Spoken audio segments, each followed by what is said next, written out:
Hello, I'm Cresta Cat, and I am reading you today book 6 in the How to Train Your Dragon series, which is called Hero's Guide to Deadly Dragons. I hope you all had a lovely summer, by the way. I mean, some of you may still be on having summer holidays, but some of you may not. But I hope you all had a lovely summer. Okay, right, it begins. The Hero's Guide to Deadly Dragons with the prophecy of the King's lost things. That's how all of them begin, with the dragon time is coming and only a king can save you now. The king shall be the champion of champions, and you shall know the king by the king's lost things. A fang-free dragon, my second best sword, my Roman shield, an arrow from the land that does not exist, the heartstone, the key that opens all locks, the ticking thing, the crown, and last and best of all, the 10, the dragon jewel shall save all men. Hiccup's got quite a lot of these lost things now.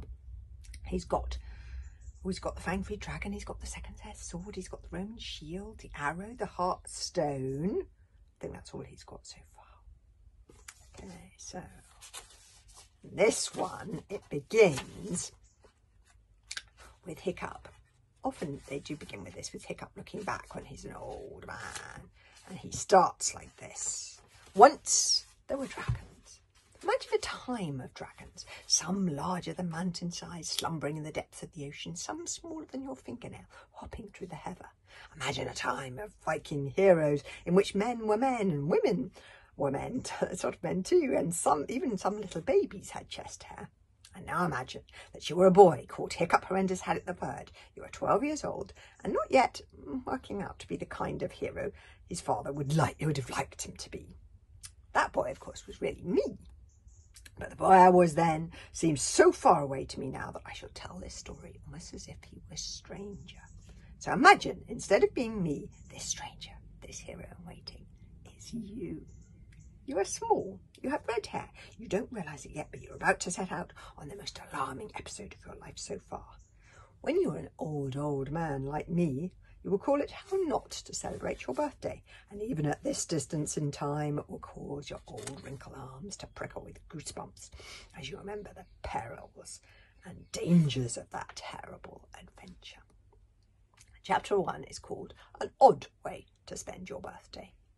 At exactly 12 o'clock on the morning of his 12th birthday, Hiccup Horrendous Haddock the Third, the hope and heir to the tribe of the Hairy Hooligans, was standing shakily on a windy window ledge. Narrow window ledge, 300 feet up in the air. There he is. Oh my goodness, looking down. This one starts, I've remembered, quite excitingly. Hiccup was a rather ordinary looking boy for someone with such a long and impressive name. A smallish, thinnish, runner-bean of a boy with bright red hair that shot straight up as if it were surprised, and a face that nobody ever remembered.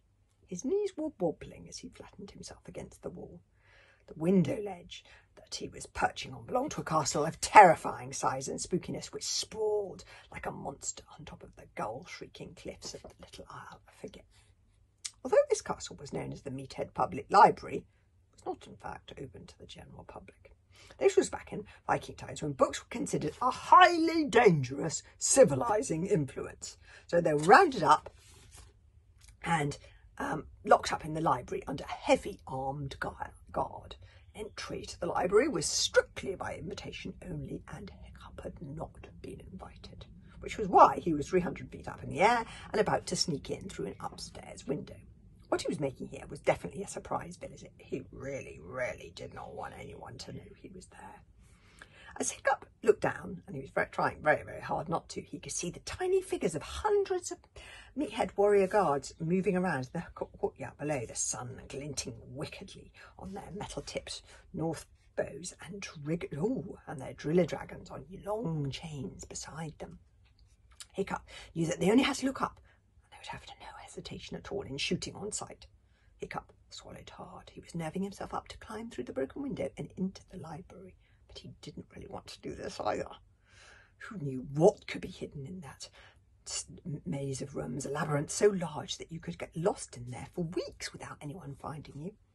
Whatever else was in there, Hiccup knew that somewhere in that terrifying bookworm there prowled the hairy, scary librarian himself, the guardian of the library.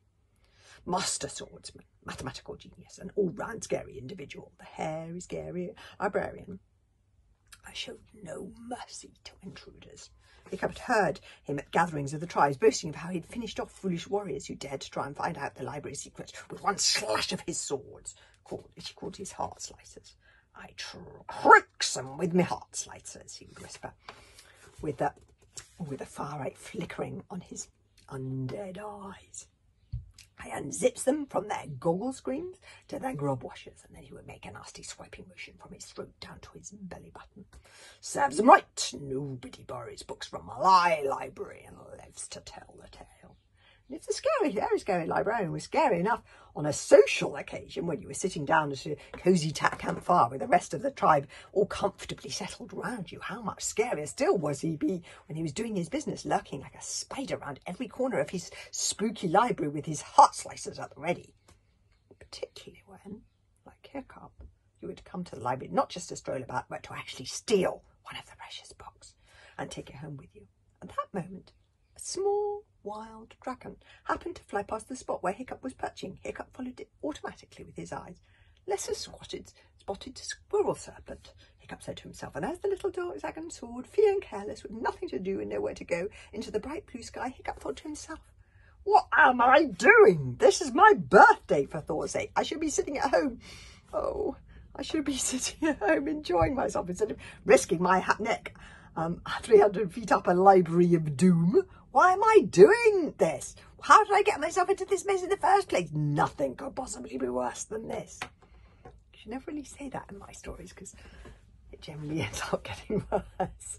And at that moment, Hiccup was so busy with this thought and with watching the lesser spotted squirrel serpent wheeling through the air in a lazy arc that he lost concentration, and his foot slipped on the crumbly edge of the window, and with a smothered shriek, he fell off the ledge. He fell off the ledge entirely, arms and legs scrabbling wildly, and one flailing hand just caught on the window ledge as he fell, and held, leaving him hanging by one hand with nothing between him and the hard ground but 300 feet of pure air. Hiccup screamed again. Down below, on the battlements, the heads of 300... Oh, hang on, was it 400 meat-head guards tipped up towards the look. All 400 reached for their north bows, and floating up to Hiccup as he swung from the ledge with one hand came the ominous sounds of the driller dragons setting their drills a-whirring. Yep, so this is quite an exciting first chapter. See you tomorrow for chapter 2. Lovely to be back.